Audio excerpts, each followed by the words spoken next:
जय महादेव दर्शकों। आज हम आपके सामने नक्षत्र के चरण में का महत्व क्या है ये हम बताने का प्रयास करेंगे। यानी आपके नवग्रहों में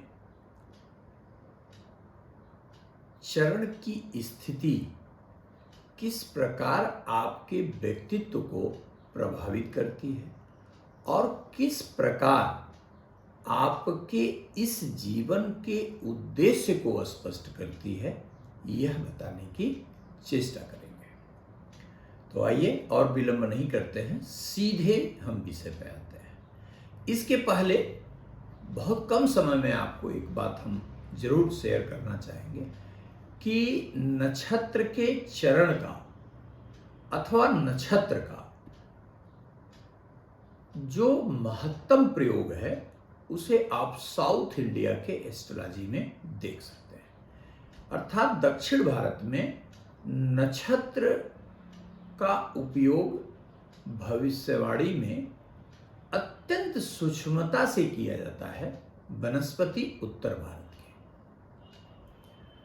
कभी हम लोग किसी वीडियो में नक्षत्र किस प्रकार सटीक भविष्यवाणी करने में आपकी मदद करता है इस पर प्रकाश डालने का प्रयास अवश्य करेंगे।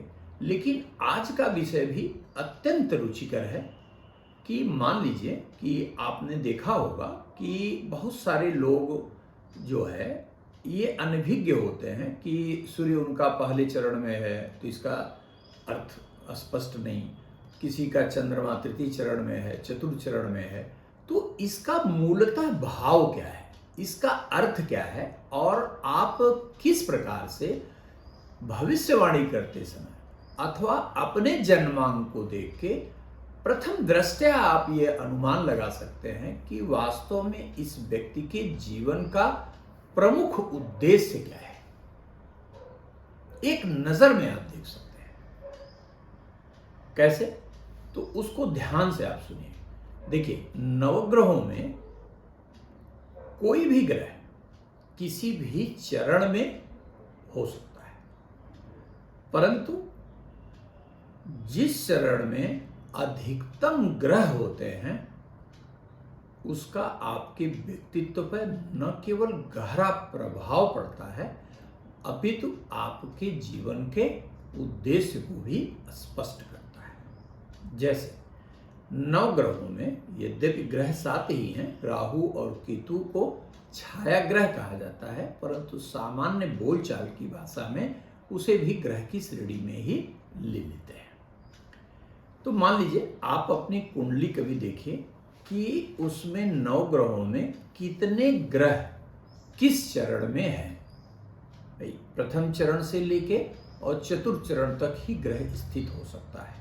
तो आप अपने जन्मांग में जो ग्रह विश्लेषण है उससे प्रथम चरण, द्वितीय चरण, तृतीय चरण, चतुर्थ चरण लिख लीजिए और जो ग्रह जिस चरण में है उसके नीचे लिख लीजिए और ये देखिए कि कौन सा ग्रह अर्थात किस चरण में अधिक आपके ग्रह स्थित है। मान लीजिए कि आपके नवग्रहों में 5 से अधिक, ठीक है, ग्रह अगर प्रथम चरण में है तो इसका अर्थ क्या है।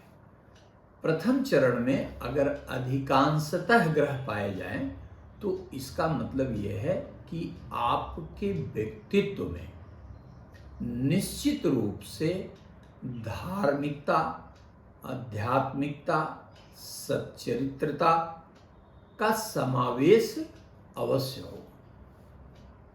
आप क्या कार्य करते हैं यह अलग विषय है, लेकिन आपकी मूल आत्मा में धर्म, अध्यात्म और सच्चरित्र विशेष रूप से प्रकाशित होगा, इसमें कोई भी संदेह नहीं है। जैसे कि मान लीजिए कि आपके अधिक ग्रह प्रथम चरण में चले गए, आप आज के परिवेश में कोई ऐसा कार्य करते हैं जो ये दिखता है कि आप यार आदमी ठीक नहीं है, ऐसा हो सकता है, लेकिन इसका यह वास्तविक अर्थ क्या होगा कि आप किसी मजबूरी में ही कोई अनैतिक कार्य अथवा असामाजिक कार्य कर सकते हैं, लेकिन वस्तुतः आपका पूर्ण व्यक्तित्व आध्यात्मिकता, सच्चरित्रता, धर्म, धार्मिक कार्य, किसी दूसरे की सेवा करना, किसी दूसरे की मदद करना, यह आपके व्यक्तित्व में निश्चित रूप से पाया जाएगा। अर्थात एक लाइन में अगर कहा जाए तो आपके संपूर्ण व्यक्तित्व और जीवन उद्देश्य में निश्चित रूप से धार्मिकता का प्रभाव सर्वाधिक कहा जाएगा। ठीक उसी प्रकार अगर मान लीजिए अधिकांश ग्रह आपके द्वितीय चरण में बैठे हुए हैं, द्वितीय चरण में अगर बैठे हुए हैं तो निश्चित रूप से आपको एक अत्यंत महत्वाकांक्षी व्यक्ति कहा जाएगा। और महत्वाकांक्षा, जो भी कार्य करते हैं आप, उस कार्य को बहुत ही बेहतर ढंग से करके शीर्ष पर पहुंचने की अद्भुत लगन आपके अंदर होगी। और जीवन में सभी प्रकार के भौतिक कार्यों के प्रति, भौतिक सामग्री के प्रति आपकी गहरी दिलचस्पी भी कही जाएगी। अर्थात अपने कार्य को पूजा का रूप मानने वाले अधिकांशतः ये ही लोग होते हैं, परंतु इसका ये अर्थ कदापि नहीं निकालेंगे कि कार्य को पूजा मानने का अर्थ भाग्य को नकारना बिल्कुल नहीं है। तात्पर्य है कि ये दोनों ही, ये लोग जो द्वितीय चरण में सर्वाधिक ग्रह होते हैं जिनके, वह भाग्य और कर्म दोनों के समन्वय को स्थापित करने में बड़े ही चतुर होते हैं। ये ध्यान रखिएगा। मान लीजिए कि आपके सर्वाधिक ग्रह तृतीय चरण में है, तो इसका तात्पर्य क्या है? पहली बात तो यह स्पष्ट हो गई कि अगर तृतीय चरण में सर्वाधिक ग्रह हैं तो बौद्धिक रूप से आप अत्यंत समर्थवान व्यक्ति कहे जाएंगे। आपके अंदर किसी भी कार्य को एनालाइज करने का, अर्थात मस्तिष्क से कार्य करने की जो क्षमता होती है आपकी, वो अद्भुत होती है। और हमेशा आपका यह प्रयास होता है कि शारीरिक कार्य करने के बजाय हम मानसिक रूप से ही कार्य करते हुए अपने लक्ष्य को प्राप्त करें। अर्थात बौद्धिक सबलता आपकी सर्वाधिक होती है और हर वह कार्य जो बौद्धिक दक्षता पर निर्भर करता है उसमें आपको महारत हासिल होती है। ये ध्यान रखिए। यदि किसी व्यक्ति का सर्वाधिक ग्रह चतुर्थ चरण में पाया जाए, यदि चतुर्थ चरण में सर्वाधिक ग्रह आपके मिलेंगे तो इसका भी एकदम स्पष्ट संदेश है कि आप किसी कार्य में हो, कोई भी कार्य करते हो, ठीक है, परंतु जीवन में आपके जीवन के उद्देश्य की पूर्णता प्रथम लक्ष्य संभव है। अर्थात जीवन को हमेशा ही पूर्णता प्रदान करना आपकी विशिष्टता है।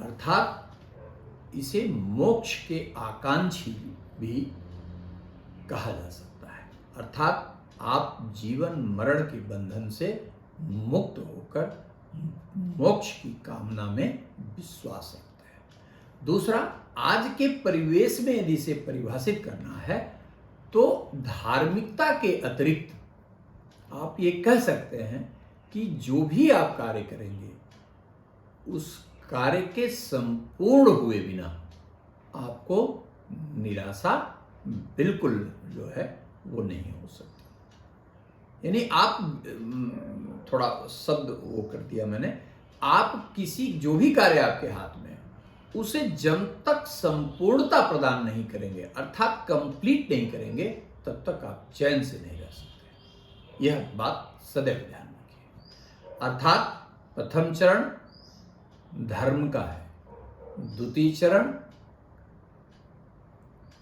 अर्थ का है, तृतीय चरण काम को प्रदर्शित करता है, चतुर्थ चरण मोक्ष को प्रदर्शित करता है। धन्यवाद मित्रों, अब आपको चरण की विशिष्टता समझ में निश्चित रूप से आई होगी, और यदि ये वीडियो आपको अच्छा लगा तो लाइक जरूर करिएगा और सब्सक्राइब जरूर करिएगा। धन्यवाद।